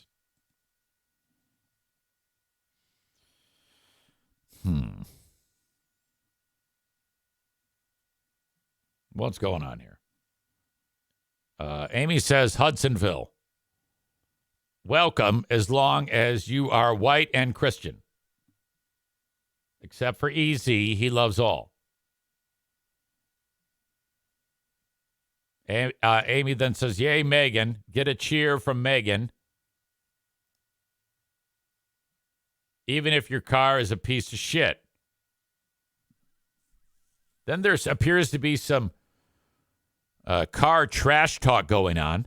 Donut Dan checks in. You get an email that says your car is a piece of shit and you need to buy a new one. LOL. I think Linda is kind of stuck up because she drives a Beamer. Right? Yeah. Linda thinks she's hot shit because she drives a BMW. It's like a 1979, but it's true. She does drive a BMW. Come on. Mitch says, LOL, BMW people are trash. Linda says, no, I don't. Maureen says she drives a Mercedes. Well, that's even worse. Tyler asks if Linda has a hot tub, though. That reminds me. Patrick was up to his same old tricks on the Eric Zane Show podcast subreddit. He might be single-handedly the worst and best Photoshopper ever. He does these little promotional pieces of Photoshop art for every edition of Big Fraud Wednesday or Big Fraud Thursday. He has the cast of the Free Beer and Hot Wings show usually in some form on there. Just like, it looks like it took him about 3 minutes to do something like this. He has me throwing tomatoes at them from my hot tub. Oh, my God. By the way, that reminds me. There was some chatter on the Free Beer and Hot Wings subreddit that they lost another station in Birmingham, Alabama. They put on Walton and Johnson. Some of you may even know who Walton and Johnson is. It's kind of weird that they would do that. That Birmingham would do that. I'll give you a little insight that Greg and Chris probably wouldn't be able to. This was another free show. We gave that show to Birmingham for zero cost. So they don't pay anything for the morning show. And I know for a fact that the show did very well. They had a big audience. They had a big audience in Birmingham, Alabama. The station is shit. It's called the Vulcan. And I can't figure out why they would get rid of them, because you literally, well, first of all, when I was with them, and again, they've been on there for 13 years. And some of you who listen to both shows, as you know, I fucking hate that show and do everything I can to make fun of it. But some of you listen to me and them. I don't get why Birmingham would drop the show. It's literally on autopilot. The station doesn't have any employees. It's all just voices, voice track, recorded, and the show. There's next to no expense to keep that station on the air. This is an iHeart station. And the number one goal of iHeart stations is to have as little overhead as possible. Having that show on does that because it doesn't cost any money to put the Free Beer and Hot Wing show on. It's a trade. Small stations like this in small markets put the show on in exchange for commercial ad time. And then Peter sells the ads. That's how the show makes money. Not a lot, but they do make some money based on the market. So I, for the life of me, cannot figure out why Birmingham would drop that show. And again, when you're on for 13 years, that's a legacy station. When you get to that level, and you have some degree of popularity, and they did, I, for the life of me, can't figure out why iHeart would put them on. And what they put on is political talk.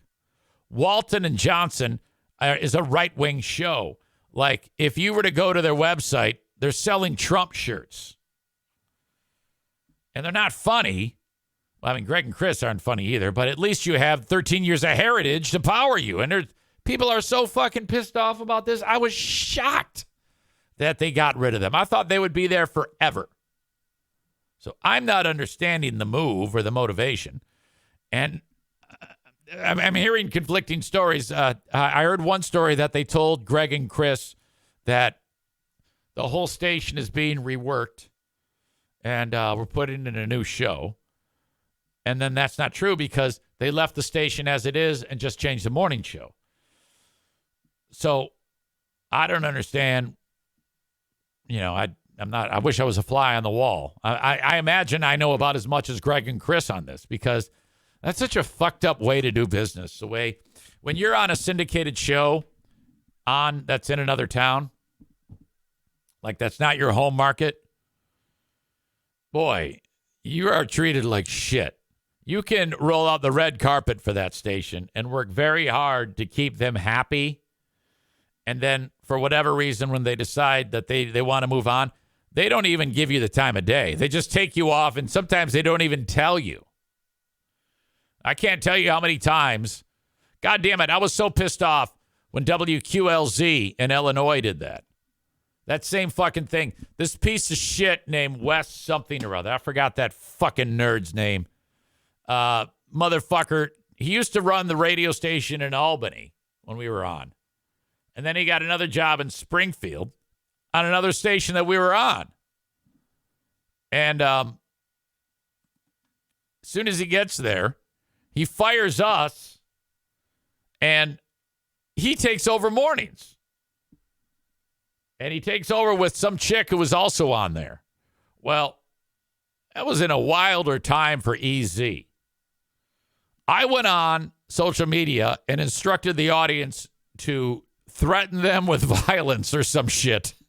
And they did. Everybody did. Killing them.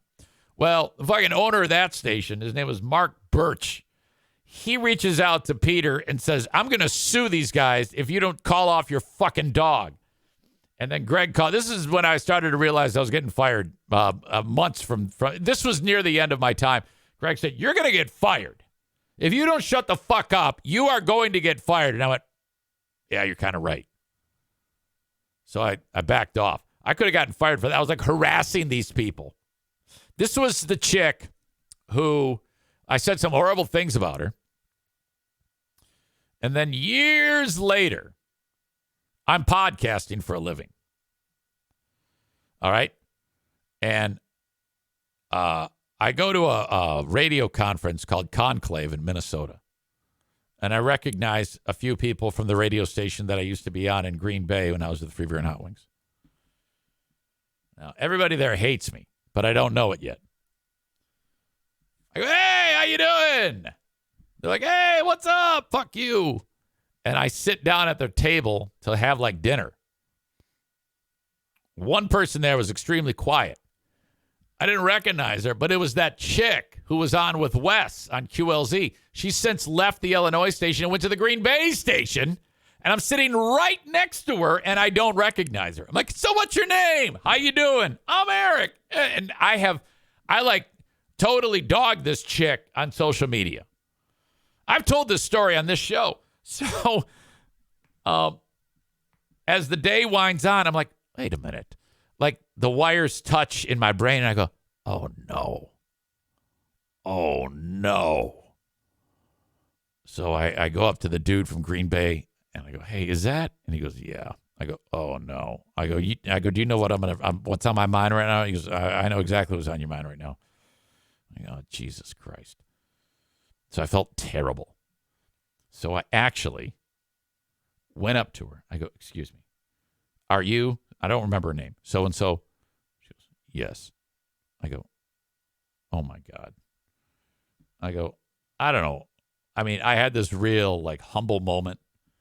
And I meant it. I still mean it. I wish her nothing but the best. I was like, I am so sorry. That was really a dark, dark time for me. I have no excuse. I went on an apology tour, like right in the dining area where we were eating the dinner. There's Fred Jacobs having a conversation about one of his fucking stupid surveys or some shit. And I'm like going, yeah. And she was gracious enough to accept my apology.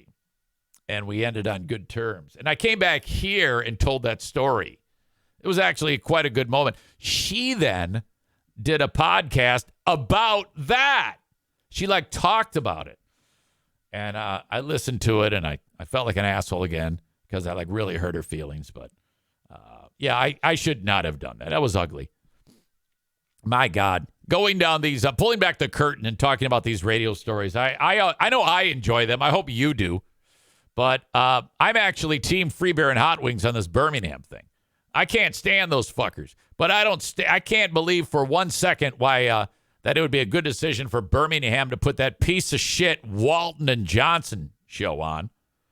Not that I give a shit. I mean, it always makes me happy when Greg and Chris lose fucking affiliates. But I'll tell you that that was a blunder by Birmingham. Wouldn't surprise me now if Greg and Chris keep the Alabama station, the Vulcan, on their website for about the next 11 years. Which, by the way, I was going over that list again. There's more than one station on that list that doesn't even carry the show on their affiliates list. They're finally starting to take. They finally took the Tejano Music one off.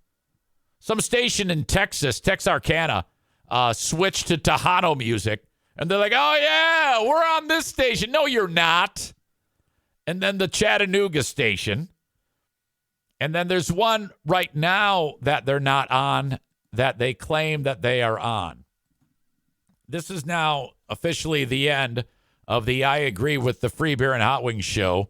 And we are now moving on to the Fuck the Free Beer and Hot Wings show portion of the radio of the podcast. If you were to go to their website and scroll down to where it says stations. You click on that, and here's the stations list. Now watch this. Fayetteville, Arkansas, 98.3, The Keg. Okay. Shows. On-air shows.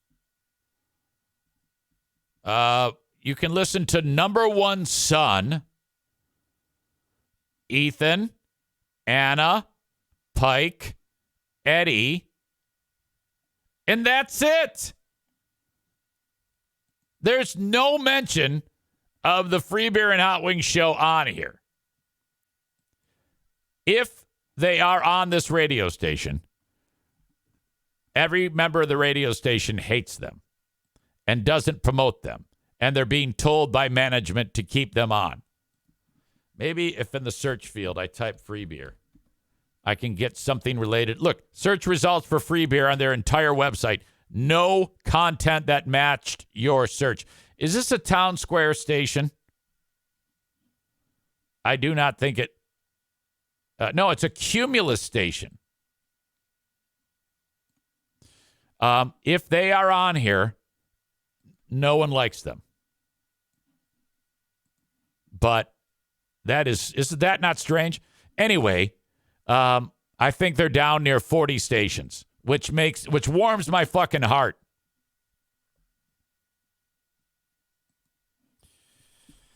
Stevie says, I enjoy the old radio stories. Chris from Buffalo says that chick I was talking about got dickhead Zane when she needed Eric Zaitunian. There was a little Kenny on my shoulder saying, she doesn't need dickhead Zane. She needs Zaitunian. That's what you give her. You got to make her feel loved. Quit being a smart-ass motherfucker and hold her. Oh! Aram says the worst part of the Reddit is when listeners who have no idea what they're talking about start speculating on who the show is moving into a host position and who they are hiring next. They're hiring more people? Kyle says, which is worse, Town Square or Cumulus? Well, the difficulty in that is you have a constantly evolving level of management. People come and go so quickly. So it's hard to even speculate. I mean, I've been out of the game for so long, I can't say. Business practices change with personnel. And I just don't follow the industry enough to be able to even form any opinion about that. I think the industry in general is in a horrible spot, which leads to very, very difficult decisions on a national and a local level, which, all of a sudden you've got a few more reviews on Glassdoor about the problems with the industry. Check, check. That's not right. Check, check. That's not right. Check, check. Okay, now we're getting there.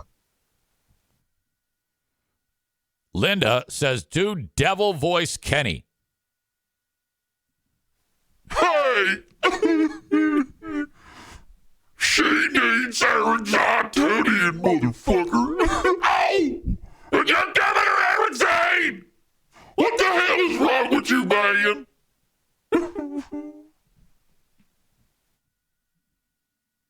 Is that what you wanted? Are you happy? Florida man says, the greatest story ever is the wife catching the boss fucking the secretary. I think now's a good time to bring that one back. We've got 15 minutes. All of my sponsors have been accounted for. Let's do it. 22-year-old EZ shows up at the mobile home of rock and roll wearing acid washed jeans, gray rattlesnake skin cowboy boots, one of those belts that the extra part after you buckle it, you kind of knot it and it dangles down like a dick. A multicolored button-down shirt similar to what Garth Brooks would wear. Don't know why. He's getting ready for 7 p.m. to midnight to roll tons of Metallica, Ugly Kid Joe, Cinderella, and Poison, and mix in some new band called Nirvana. This is at a time when what would have been the living room of the mobile home or a bedroom of the mobile home is the main studio. Rick Church is sitting there. We've just gotten ratings. Everybody's happy. The ratings were spectacular. They're drinking champagne and eating pizza. Sales lady, her name is Shar. I think she's still around somewhere. Is with my boss. His name is Mike. Mentor in the business. The first person to hire me. I still talk to him to this day. In fact, I tell him when I tell the story. Because this motherfucker fixed it. Oh, how the fuck he saved this shit? Rick Church hasn't been at the radio station long. He's fresh out of the state of Minnesota. Became a great friend of mine. He says, EZ, I think that Mike guy is getting a little frisky with Shar. I'm like, what do you mean? He goes, I don't know. They're giving each other googly eyes, and they're getting pretty hammered celebrating the ratings. I think sparks are flying, EZ. I say, yeah, whatever. Rick leaves. These two hang out. This is after 7 p.m. It's a summer night. Summer loving. Kevin Lark is the engineer. Kevin's still around to this day. Terrific mind. Wonderful soul. Love Kevin. Haven't talked to him in 2 decades. He was great. He was part of this. He's in the back bedroom of the mobile home. It's double wide. Down this long hall. Very, very long hall. Like where I'm seated in this one bedroom that's the studio, I can just lean back and I see all the way down the hall, which passes several other bedrooms, a big double wide. And his back room is where he does engineer shit. So I come out and into the living room, which is the reception area. And I look out, and they are walking Mike and Shar over to another trailer, single wide, which is the sales office.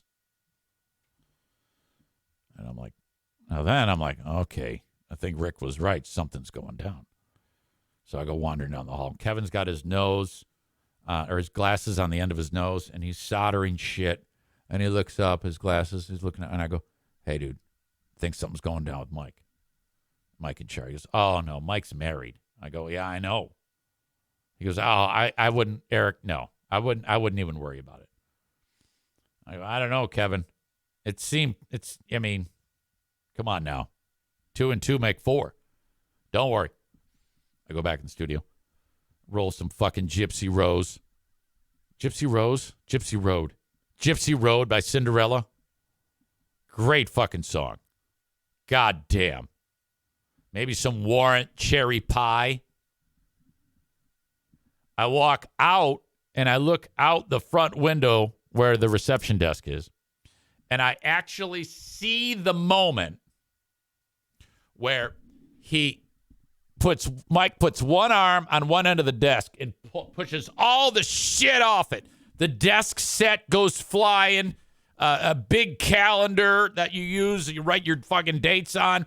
The Rolodex goes, the fucking stupid light that hangs over, it's gone. And he puts her down. And right away, I see legs in the air, and he's going for it. And I'm like, motherfucking holy shit. So I got half a boner. Now I got 2 options here. Yank my pud right there, or go tell Kevin. I decided not to yank my pud. I think that was later. Because that was hot shit, you know? I mean, come on. They are going to fuck. And boy, did they. I see feet in the air, knees, her skirt is up. I mean, fully clothed, dick out of zipper sex. I go, fucking shit. So I go like as fast as I can run with a half rod down the hall. I go, dude, they're fucking. And Florida man says, was she hot? She was very attractive. These were 2, actually, he's very handsome and she's very hot. And I'm guessing they're both like 30. She has a boyfriend, lives in Mount Pleasant. Mike lives in Saginaw Township. So this is happening. I go, Kevin, fucking look. He puts down a soldering iron, whips her, is a soldering iron, whips her, and he goes, oh my God. I go, yeah, they're fucking. And I go, what do I do? He goes, well, I don't know what to do. I know what I'm going to do. I'm going to sit here and solder this shit and watch these two fuck. All right. I go back in there. It's time to put on the Immigrant Song or, I don't know, Led Zeppelin, a whole album side. All right. We're going to bust out a change in programming. We're going to play the entire double record, double release Led Zeppelin Physical Graffiti. No commercial interruption.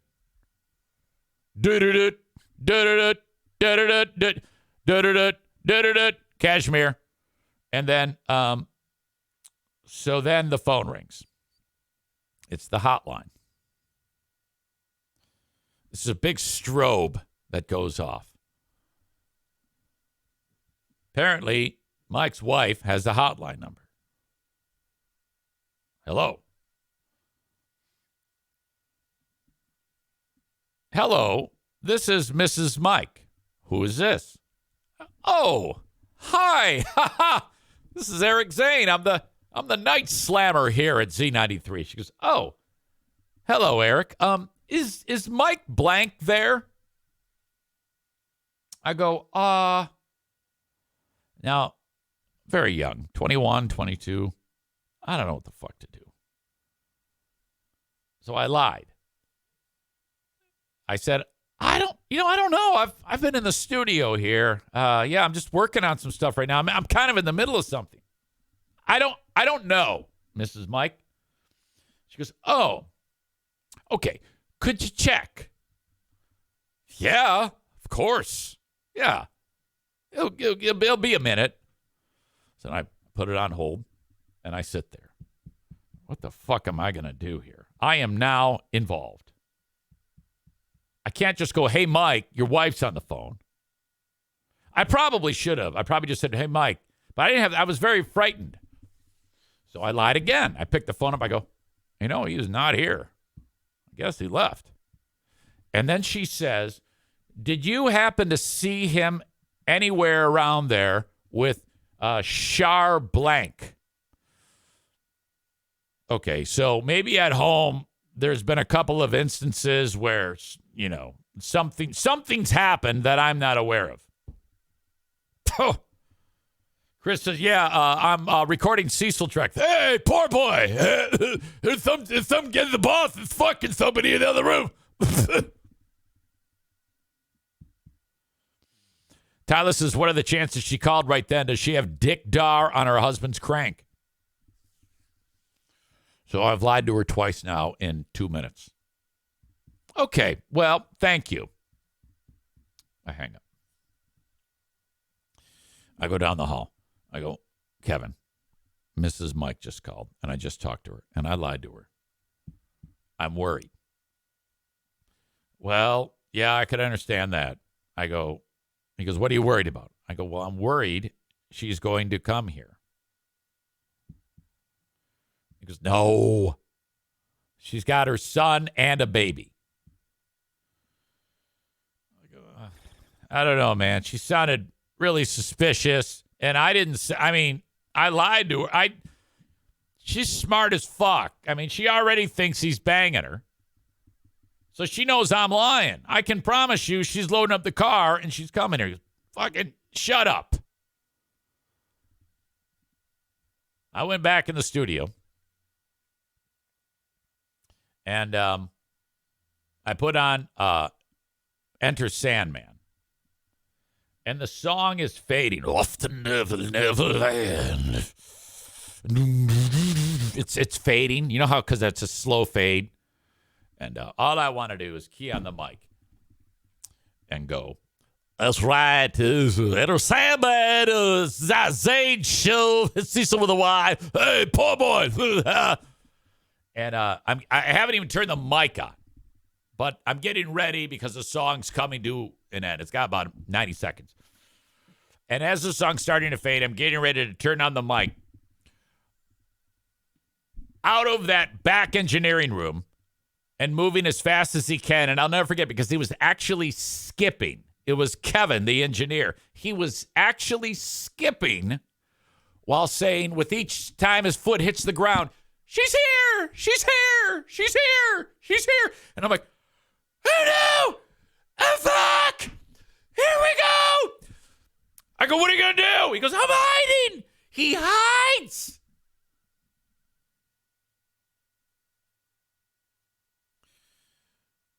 I turn on the mic, and I hear the sound you'd hear when one car smashes into another. Mrs. Mike has smashed into Mike's car with her car. And then she can see it all happening as she was pulling up. She can see him taking her to Pound Town. She grabs whatever she can to do this, and I hear not only the impact, I hear screaming while I'm talking and glass breaking.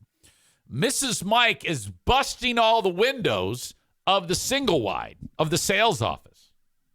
I don't know if she grabbed a tire iron or her baby or she's using fucking powers like Dark Phoenix or something, but those windows are busted. And all I'm trying to do is, oh, so rad. Yeah, oh my God, it's such a smash for Metallica. Bang, boom. Oh, it was right. Season. Pomo, we got to go. Oh my God, yes, right. All right, we'll be back right after these words. Boom. Oh, fucking shit. From the time that started to I finished, the parties moved into my mobile home, my double wide. And they're in the reception area. And I open the door, and I go, hey! And I'm acting like I'm just finding out. I go, what's going on out here? And Mike, his shirt's ripped, and there's blood all over the fucking place. Someone's bleeding. Now, I don't, it might have been like from Char's asshole because he was pounding her so much. But he's coated in, there's blood. His head's bleeding. There's blood, like he's been struck, and there's like a hand that had blood on it. He's been hit in the chest. And he's hammered. He goes, yay! You didn't see nothing. If you say anything, you're gone. So he threatens me with my job, and I go, okay. All right. And I go back in the studio, and I shut the fucking door.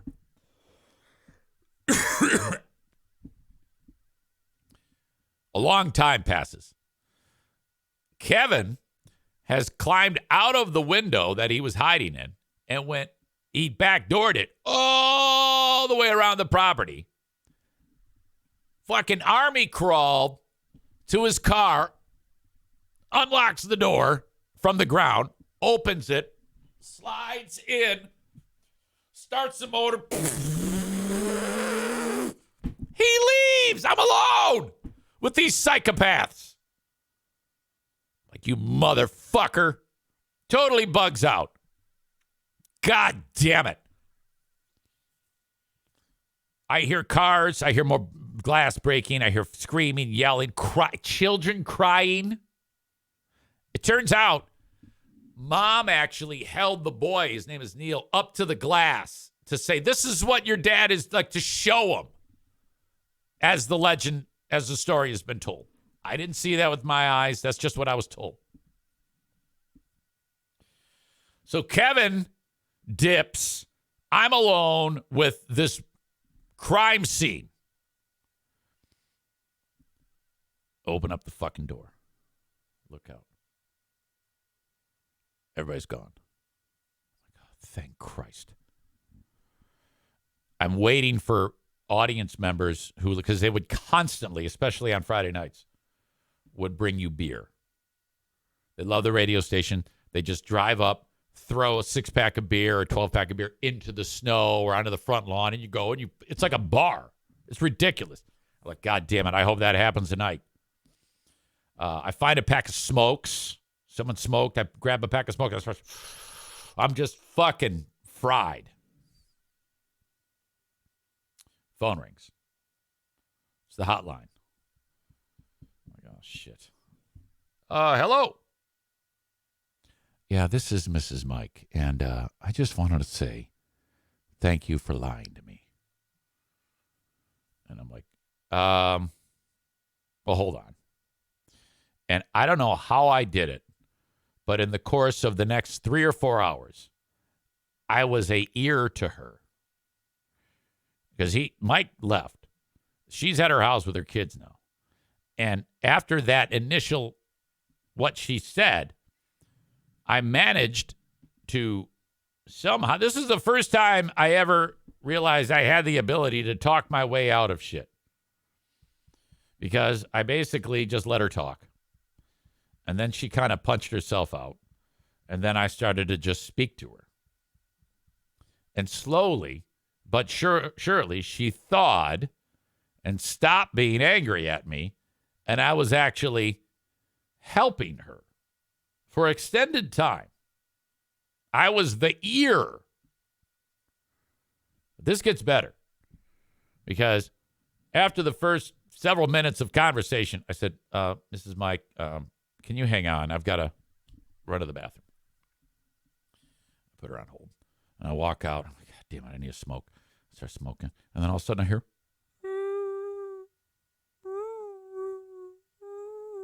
help me. I'm like, what? It sounds like Kenny. Sorry. I'm like, what the fuck is that? So I get like a fucking steak knife. I'm wondering where the sound is coming from. It's Shar. She's in a fetal position in a corner of the production room. There's a jizz trail leading to her. I go, Shar? I go, Jesus Christ. Hang on a second. I go back. I say to Mrs. Mike, I go, hey, it's going to be a minute. I'll be right there. Okay. I go back in, and Shar starts talking to me. So now I am the liaison between 2 of the 3 members of a love triangle. Can you believe this shit? And don't think for a second that I didn't think to myself that this is a incredibly poignant moment that will forever, for the rest of my days, be a fantastic story. You could make a goddamn Tarantino movie out of this. And I didn't do much more than listen. And then after a few hours of talking to Shar and Mrs. Mike, Shar leaves. And she drives home. But Mrs. Mike has already, for a period of time, got off the phone with me and found out the number where, it's landline only, where Shar lives with her boyfriend. And Mrs. Mike has called the boyfriend, and he's in on it. So Shar gets all the way home. Hey, honey, how's it going? And all of her clothes are on the front yard of the house. He's already packed her fucking bags. Goes all the way to Mount Pleasant. She sees her shit.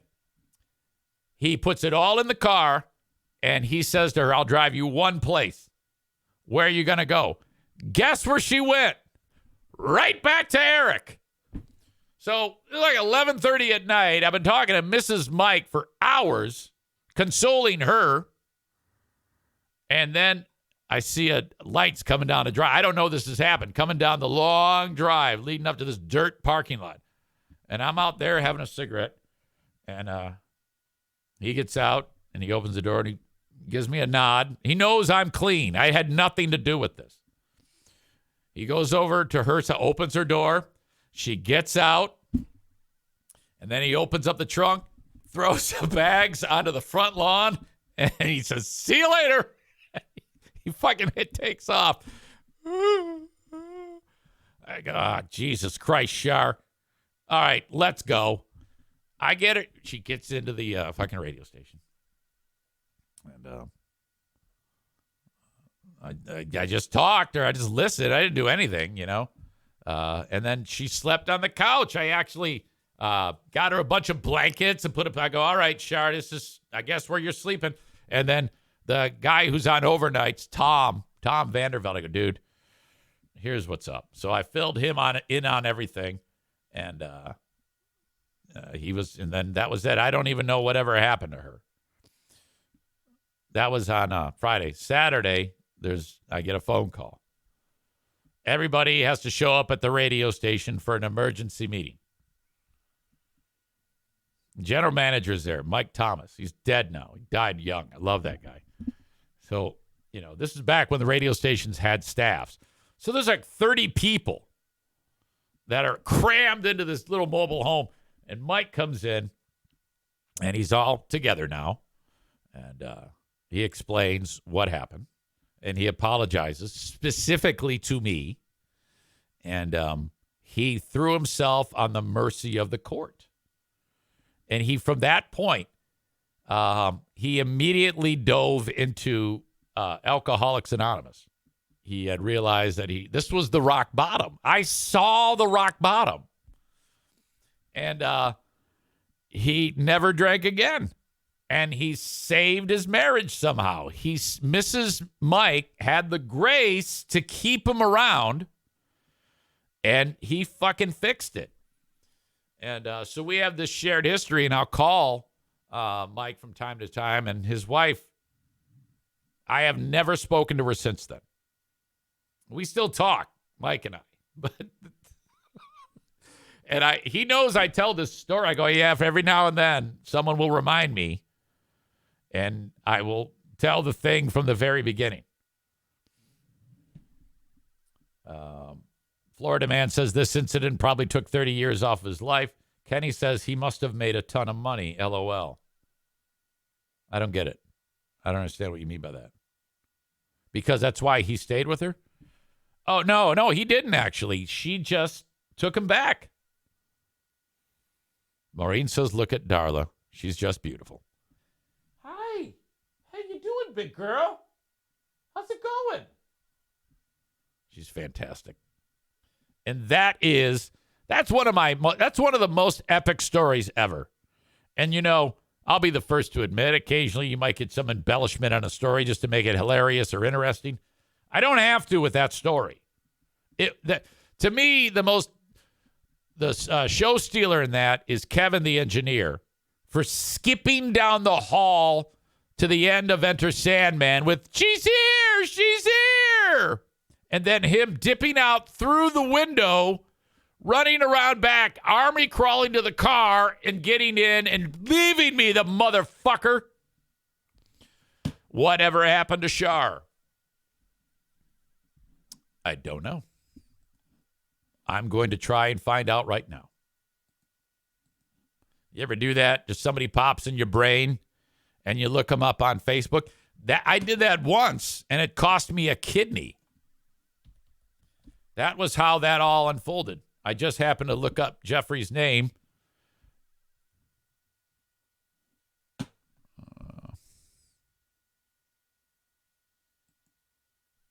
No, she's not black. That's not her.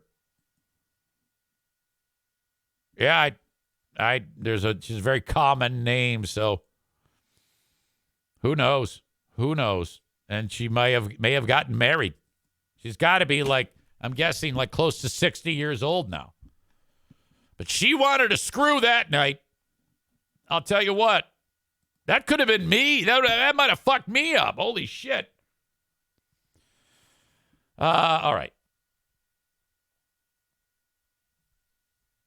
Kenny says, you didn't even have time to tell Kevin. I told you she was coming here. No, I did. Epilogue. At that meeting, Kevin's there. Okay? The meeting when Mike came clean with everybody. And I come walking in, and I'll never forget because I had a pack of Wrigley's gum. And I go, here. I go, you want some gum? And he goes, yeah. And I look at him, and I go, what the fuck, man? What? I go, dude, Jesus Christ. As soon as the heat came, you'd fucking take off like that. I could have gotten fucking killed. I go, my God, dude. Wonder what the fuck he's doing. Let's see. Kevin Lark, radio engineer.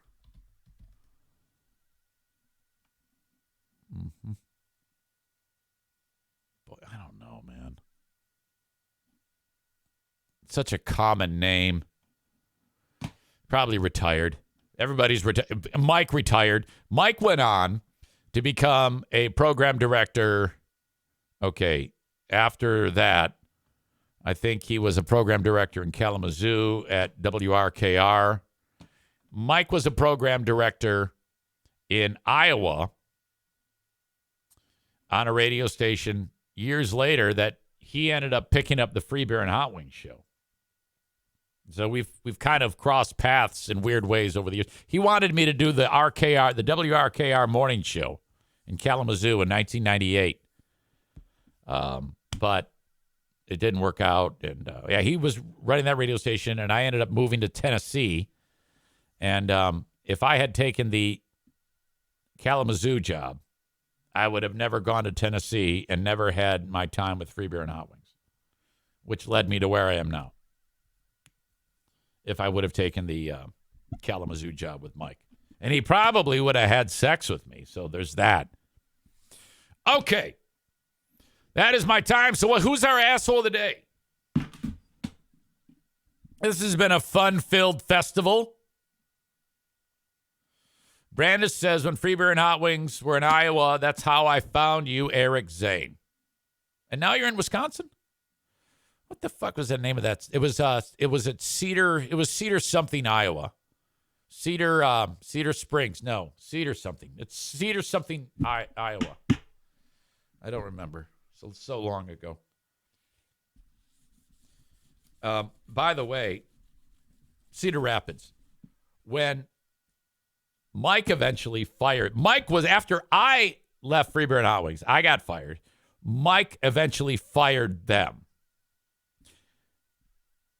I talked to him after that, and I said, why did you fire them? And he said, I hated the show, and so that's why I did it, and because of what they did to you. I said, oh, well, I appreciate that. One of them, and he doesn't remember who, one of the members of that show sent him a hate letter. It could have been any member of them, which referenced the story that I just told you in a malicious way. That's what he told me after he fired them. I think I will call him when I'm going up north this weekend. Brandis says Cedar Rapids is where I live now, dingbat. Where did you get Wisconsin? What?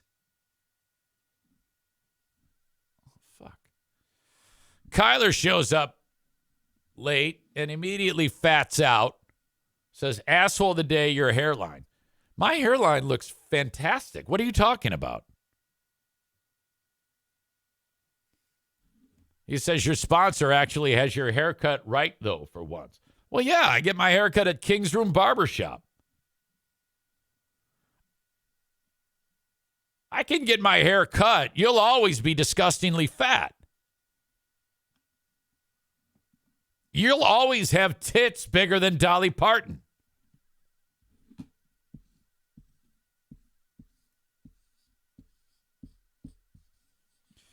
Brought to you by TC Paintball. The asshole of the day is Kyler. Thank you for being here, though. Becca Shea says, receding much? LOL. My hairline is not receding. I have always had a hairline that was a widow's peak. This is the same as it was when I was fucking born. You fucking dicks. Fuck the both of you. Well, that's it for the week. I will have a Patreon bonus podcast today, so that isn't really it for the week. Thank you, as always, for being here as part of this one. Till next time, thank you, folks. Bye-bye.